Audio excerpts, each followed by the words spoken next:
I found out that my wife is cheating on me, but she and Josh don't know that I know it. Josh, by the way, is, or was, my best friend. I know, it's a cliché. But clichés become clichés because they happen so often. I had no idea how to deal with this. The thing is, I couldn't understand why he had my wife. Don't get me wrong, my wife is definitely a beauty. She's in her 30s, and even after 2 kids, she looks damn sexy in a bikini, but his wife Carla is just as hot, if not hotter. Carla is quite tall, standing at 5 feet 7 inches, with red hair that hangs down to the middle of her back, and green eyes that seem to be able to see deep into the soul. I found out that her measurements were 36, 23, 34, and I won't deny that she turned me on. After I found out about Josh and Heather, I did nothing for several weeks, trying to decide what to do. I loved Heather and wondered if there was any way to save our marriage. It seemed unlikely, but I couldn't know for sure until we talked. On Friday, I decided to meet with her, but had to postpone it until Monday. Why wait 2 days? My wife received a call from a very sick friend who needed help, and she rushed to help.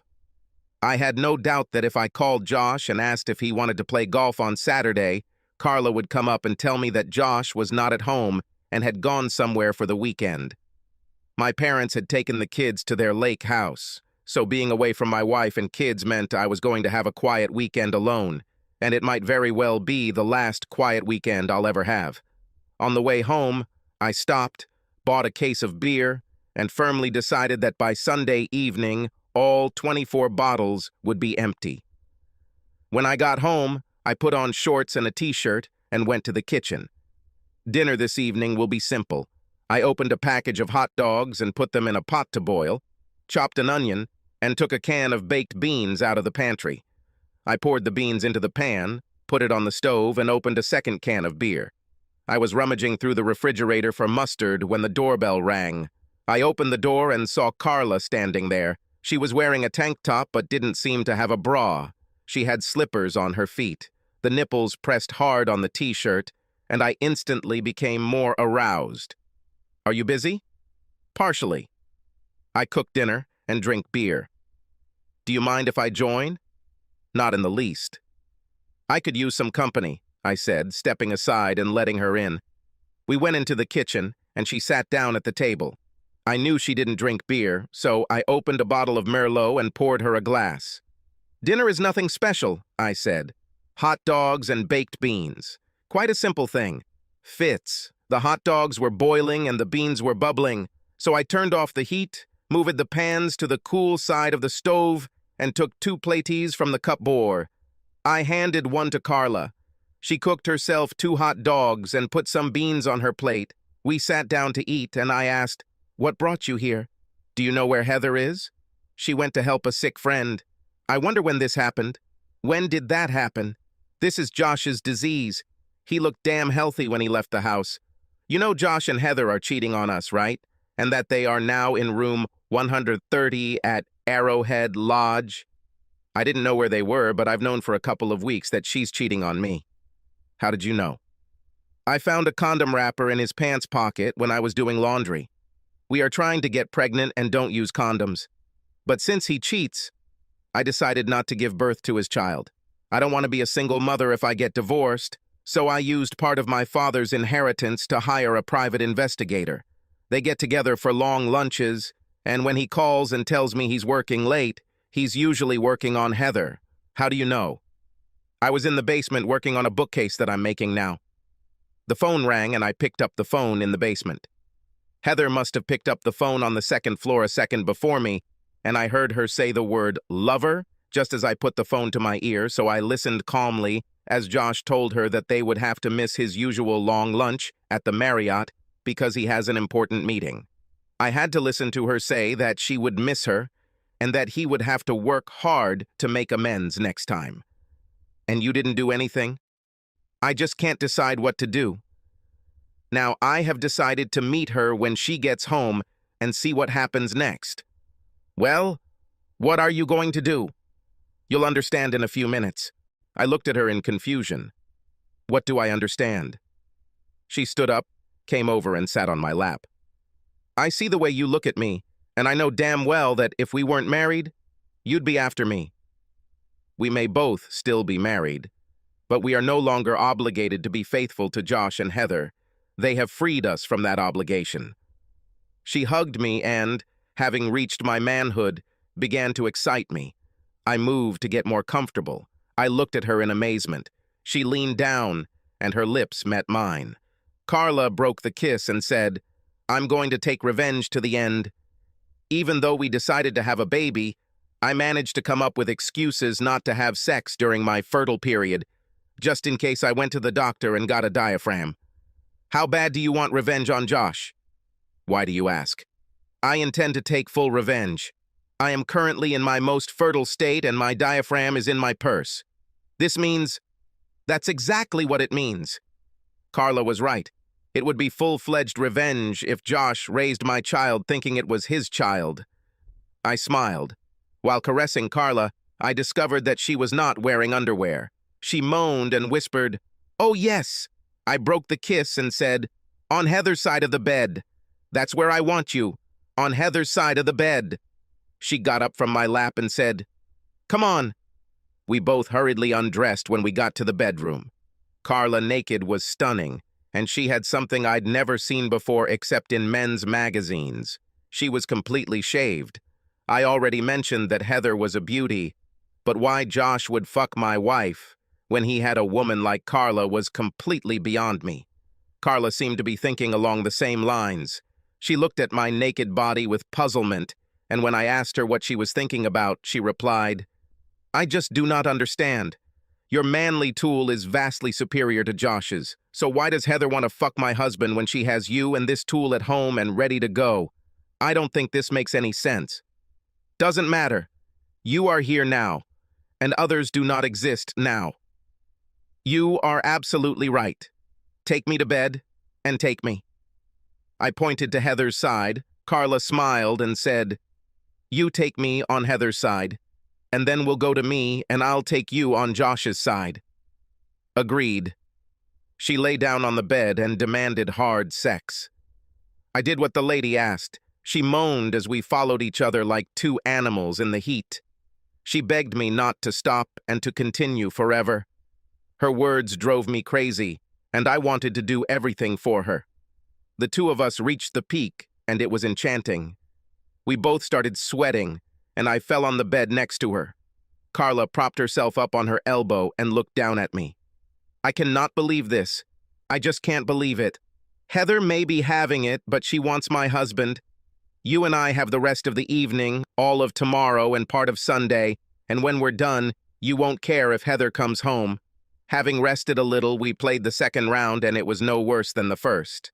Carla asked, "You won't send me home, will you?" "Stupid girl," I said, pulling her towards me. We fell asleep hugging each other. This morning I woke up before Carla and, looking at her, I couldn't help but think that my betrayal with Josh's wife had lowered me to the same level as Heather. Of course, this can be attributed to Heather's betrayal, which freed me from my vows. What she did, I can do too, right? What's good for the goose is good for the gander, right? But for me, the main thing was that I cheated on my marriage. I couldn't pretend to be moral in my conflict with Heather. True, she didn't know that I had cheated, but I knew it. I didn't notice that Carla was awake until she said, "You look thoughtful. What are you thinking about?" I told her. She replied, "I made the same promises you made when I married Josh. So I guess that makes me a liar too, but I don't think so. Josh made the same vows I did, and then broke them. To me, this means that we had a contract, and if we were doing law, if I remember correctly from my business law classes, Josh was in breach of the contract, and the contract could be declared void. I know marriages aren't treated that way, but that doesn't change the fact that Josh and I had a contract, and he broke it with me. Which means, at least for me, that I'm no longer obligated to honor it. You should look at your marriage the same way. You don't deceive your beloved. You only do what her breach of contract allows you to do. Enough about this. Feed me, and then we should go to my place and reconsecrate the side of the bed where Josh slept and work on getting me pregnant. She started to excite me, and then we took off. If she wasn't pregnant by the time we fell asleep at her house, it wasn't because we didn't try hard enough. In the morning, she asked when the children would be home, and I replied that it would be around 6. She fed me steak and eggs for breakfast, telling me that I would need energy if I was going to do anything nice for her that day. We parted ways around 4, so I could head home and be there in case my parents arrived earlier than expected. Before I returned home, Carla asked me if I had made my decision, and I admitted that I had not. "Are you a good enough actor to pretend that everything is fine?" "I don't know. Why is this necessary?" "Because, in my opinion, the best revenge is to continue doing what we did over the weekend. I want to continue until I get pregnant. Besides, you have to think about your children. Divorce will tear you away from them because here, the courts always give custody to the mother. You might be able to see them every weekend, but that would only be if Heather wasn't too mad at you to find some reason for you not being able to see them. My advice is to put up with this bitch. Live as usual, except that you and I will have wild sex every chance we get." "I doubt it, Carla. Sooner or later, the traitors will be caught. If they catch us, it will reduce our chances of maintaining a high level in any conflicts. We caught them because of stupid mistakes. You found out about Heather because they were both stupid enough to use home phones to communicate. I found out about this because Josh was so sloppy that he brought the evidence home in his pants pocket. We will not give this kind of chance. We'll buy a couple of track phones at Walmart and use them to keep in touch, and to keep our spouses from accidentally finding them, we'll leave them on our desks. We will always know when they meet, and we will get together at the same time." "No, we can't do that. If Heather calls and says she has to work late, I'll have to babysit, and if they do it at lunchtime, we won't be able to either because I can rarely take a long lunch. You sometimes work late, don't you? When you do this, she will have to be home to look after the children. I play cards with a few girlfriends from college every Wednesday night, and I sometimes stop for drinks after work with the people I work with, and Josh is used to it. Another thing we can do is tap into our phone lines so we know what they are talking about. Are you in, game? You've thought of everything, haven't you? Maybe I missed something, but if we both work together, I think we can cover all sides. Are you sure you want this?" "I'm absolutely sure. As I told you at the very beginning, I want to get back at Josh. I gave him everything I have, and he stabbed me in the back. I spoil this son of a bitch to death, and he cheats on me. There's no way in hell I'm going to let it slide. My idea of perfect revenge is to let him raise another man's child. And what could be sweeter than having that child's father, the husband of the woman he's cheating with, in his bed? I also want revenge. I think I can take revenge after seeing how this asshole raises my child, but I'm not sure that I can pretend to be a loving husband for a wife who cheats on me. You will be stimulated by your mistress, right? Over the last 48 hours, you seem to have really enjoyed what I gave you. You can have as much sex as you want, at any time and for as long as you want me. You know that such an offer is damn hard to refuse. I certainly hope so, and that's not all. Josh wants 2 kids, a boy and a girl, and I want them both to have the same dad. What if the first child is a girl? I know he will want a son. Are you ready to keep trying? Yes, until we get caught. We just have to make sure that doesn't happen. Yes, and one last thing. Can you act naturally around Josh? It will be hard not to grin knowing that I will try my best to give him a child to raise, but I think I can handle it. I think I'll stay after work with the girls on Tuesday. What a coincidence. On Tuesday, I will work late. My parents dropped the kids off at 6:30 and said they hadn't eaten yet, so I took them to Mickey's and wasn't surprised when they said they wanted a Happy Meal. After we ate and came home, Heather asked where we were and said sharply, "Why didn't you call me and ask if I wanted to have dinner with you?" "You didn't tell me when you'd be back. You didn't call me on my cell phone and didn't say that you were back," I answered just as sharply. She gave me an angry look and went to greet the children. While Heather put the kids to bed, I started looking into it. I learned how to tap a phone line using a voice recorder and decided to buy 1 or 2 on the way home from work the next day. I would buy 2 to bet not only on my line, but also on Josh's line. I'll have to call Carla and make an arrangement. I noticed that Heather didn't shower before bed. She may have showered before returning home, but then again, perhaps she didn't. When Heather went to bed, I cited an upset stomach and told her that maybe we could have sex the next day. On Monday at 3:20, my secretary told me that Mrs. Carla Marvis wanted to see me, and I asked Shelley to let Carla in. Carla came in, closed the door behind her, came up to me and kissed me. "It's a pity that your secretary is sitting outside your door. If she weren't there, I would have locked the door and you could have had me right here on your desk. If you can wait 10 minutes, she'll go home at 3:30. Wow, I was just kidding, but I can easily kill 10 minutes. She opened her purse, took out her cell phone, handed it to me and said that she had already written down her number in it. The plan for tomorrow is this. At lunchtime, I'll run to the Marriott and rent a room. I chose the Marriott because to get to the rooms, you have to go inside and walk down a hallway. No outside doors, so anyone could see us coming in. I'll call you and give you the room number. I'll finish work at 4:30 and go straight to my room. When you get there, go to a bar and have a drink.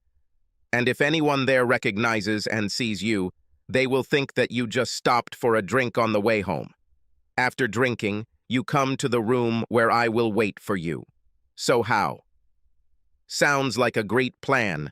On the way home, I'll pick up what we need to tap our phones. When will it be convenient for me to come and do this? It's already been done. I went online and found out how to do it, and there is a voice recorder I can use. At that moment, Shelley stuck her head through the door and said, "I'm leaving. See you in the morning." When the door closed, Carla stood up to lock the door. It was quick, no-frills sex, and we both reached our peak. She said, "This will keep me going until tomorrow, but you better come back prepared for a long and energetic evening.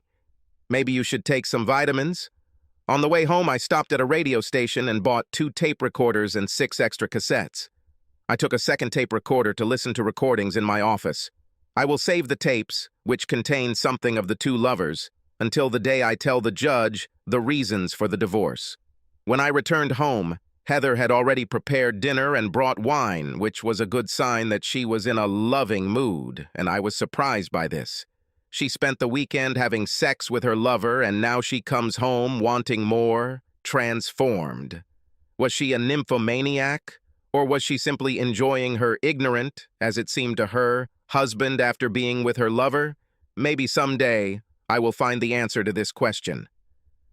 Sex with Heather was always good, and she loved doing it all.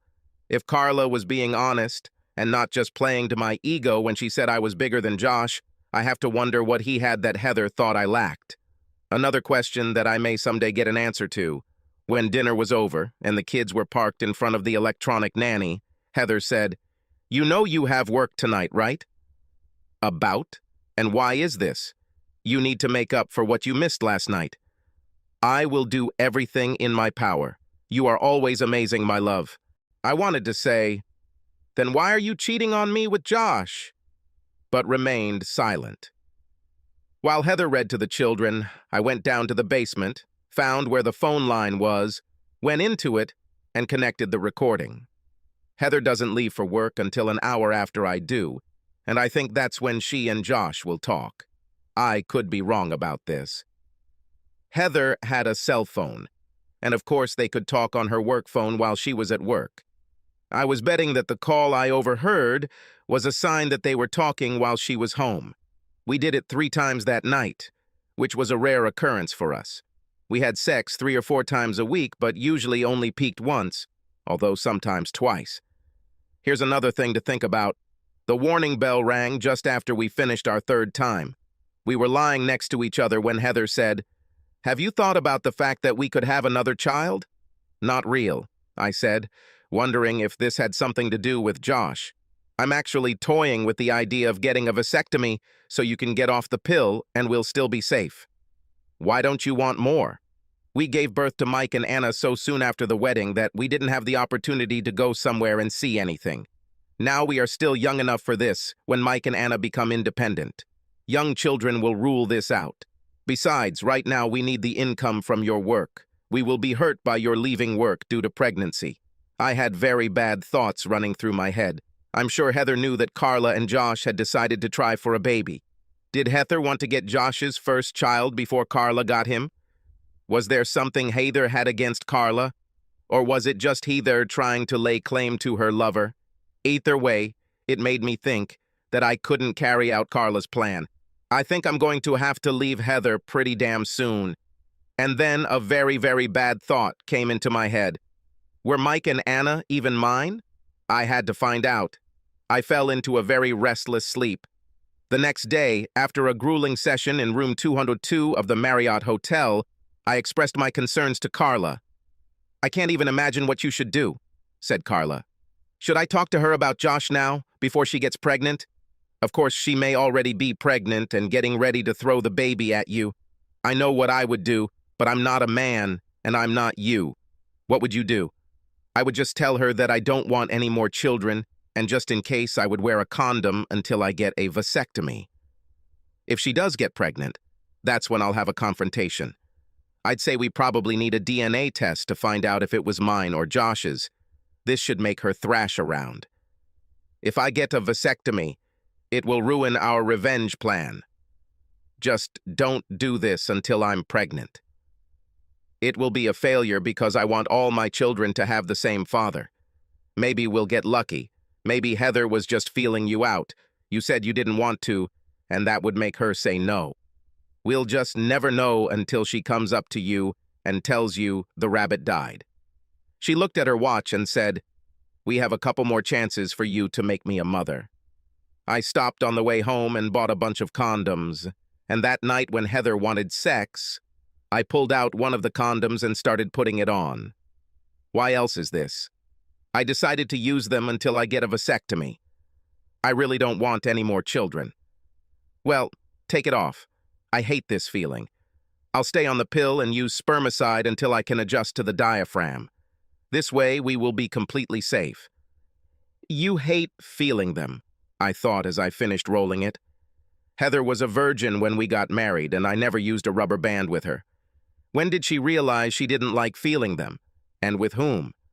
Whatever it was, it only strengthened my decision to find out about the paternity of my two children. Then I remembered that it was because Josh used rubber bands when he slept with Heather that Carla realized that Josh was cheating on her. I was still planning on getting tested. If you don't already have spermicide, I'll use the condoms I bought today. I don't have it, but I'll buy it tomorrow and make an appointment with the doctor about the diaphragm. I don't want you to have a vasectomy. I want to keep this option open in case you ever change your mind. I left the rubber band and climbed onto the bed. We had sex. After we finished it, I went to the bathroom. When I returned to the bed, Heather was lying on her side, sleeping. It was time to go down to the basement and check the tape recorder. A couple of unimportant calls and then, "Hello? Good morning, honey. Do you miss me? Of course you know. Shall we have lunch today? Yes, but I think our lunch meetings will end soon if we don't find somewhere cheaper. These motel rooms are killing my family budget. I can't keep pulling out of it. Sooner or later I won't have enough money to feed my family, and I will understand why. I'll try to think of something. On Wednesday evening, this one," and here he used obscene language, referring to Carla, "had a card party. Have you already figured out how to get out of the house?" "Not yet, but I'm working on it. I'll cross my fingers. I need more from you than I get in a 45-minute lunch break." "Me too, my love. We'll talk tomorrow?" "Certainly. Bye."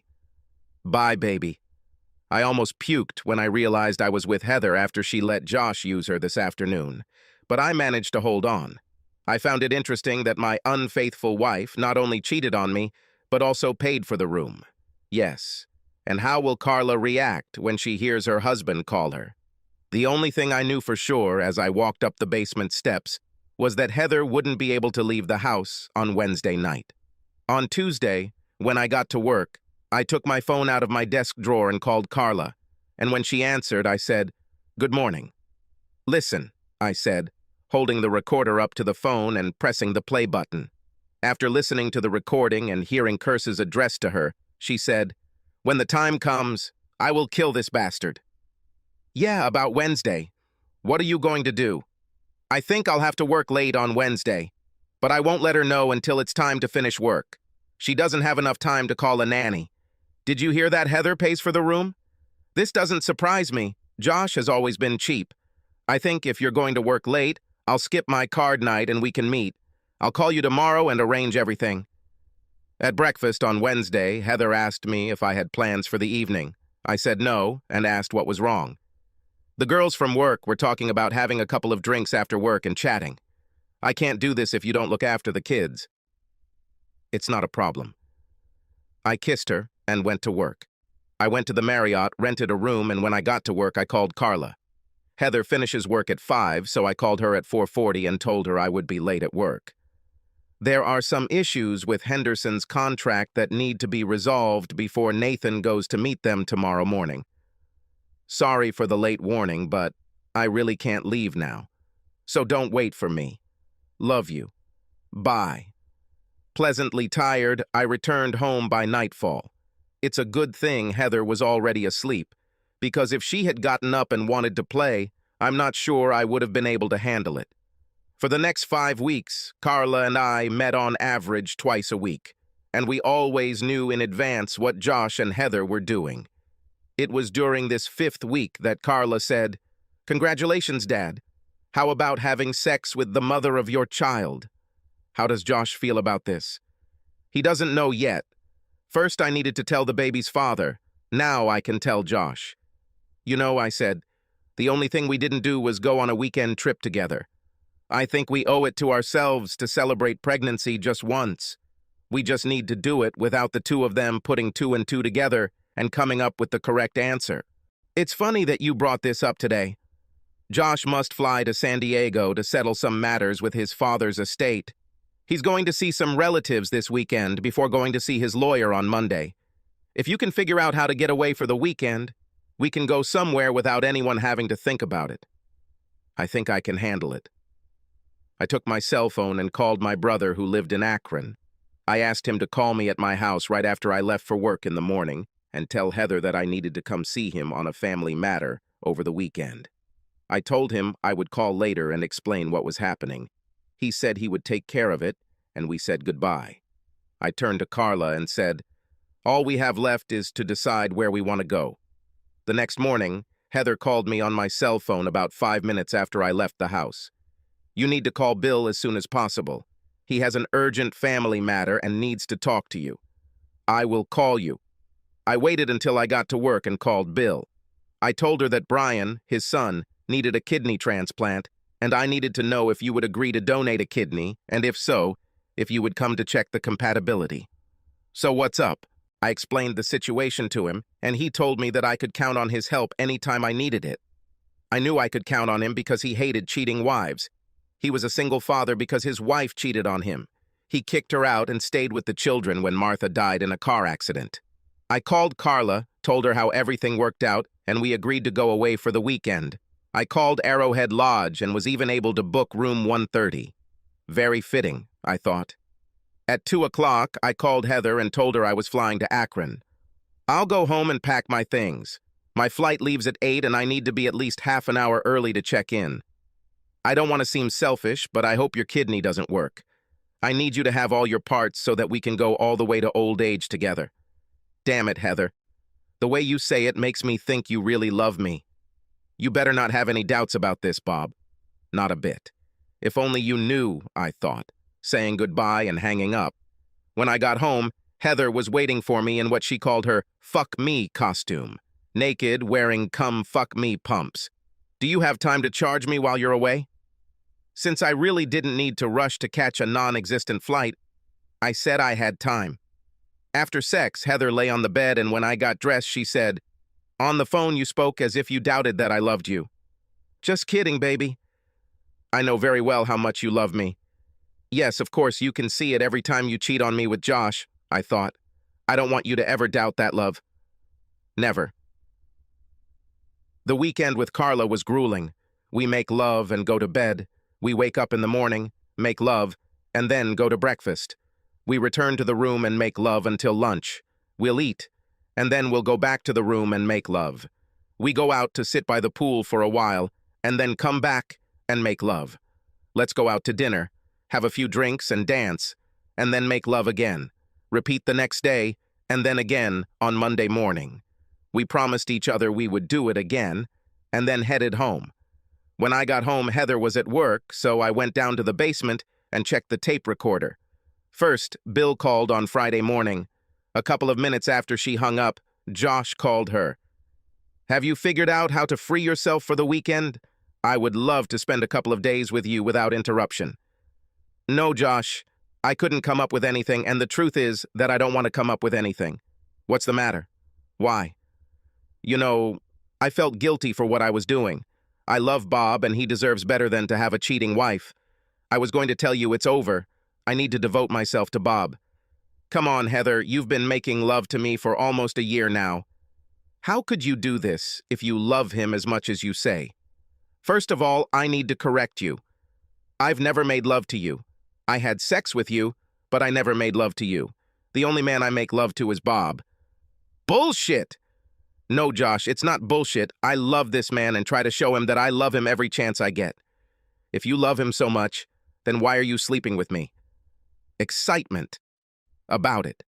The thrill of doing something illegal and forbidden. It was a big thrill for me to go home and make love to Bob after I fucked you.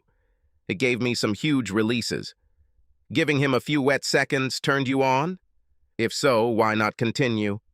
I never gave him wet seconds. I was always pure when I made love to him. Bullshit, Heather. You've never showered before leaving a motel. I keep a travel bag at work, and it contains everything I need for a shower. Bob never even came close to feeling the slightest trace of you. No, Josh, I'll end this before we get caught.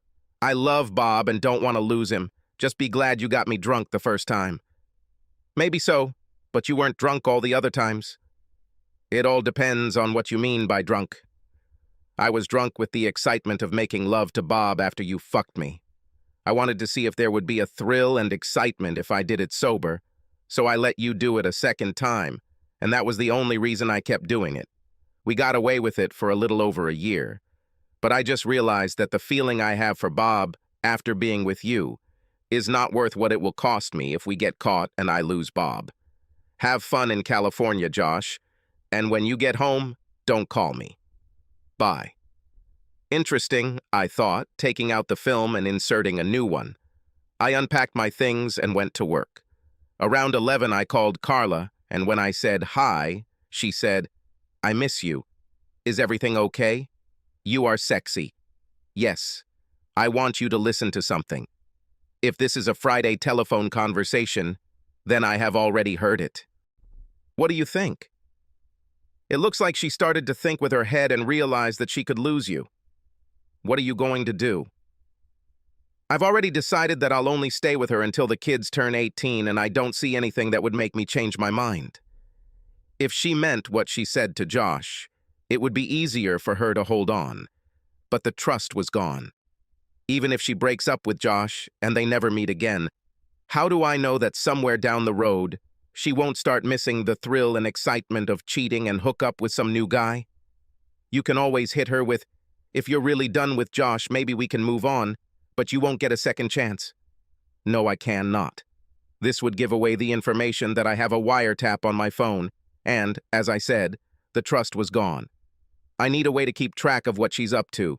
Besides, she knows me and understands that if I knew, I would share it with you. She could say this to Josh, and it would make him think, and we don't want that. Is this your roundabout way of saying we'll keep going like this?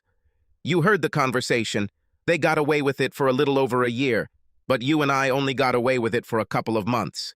They owe us another 10 or 12 months. And then, of course, there are penalties and interest that could make it even longer. I would like that. Carla and I continued to see each other on average twice a week until her 7th month. She wanted to continue, but her belly was so big that I couldn't make love to her without hurting her. That's right. We need to take care of babies. An ultrasound showed that Carla was having twins. She gave birth to 2 beautiful little girls. As she predicted, Josh wanted a son. So 2 years after the twins were born, she became pregnant again. And this time an ultrasound showed it was a boy. We made love until her 8th month, and then we separated.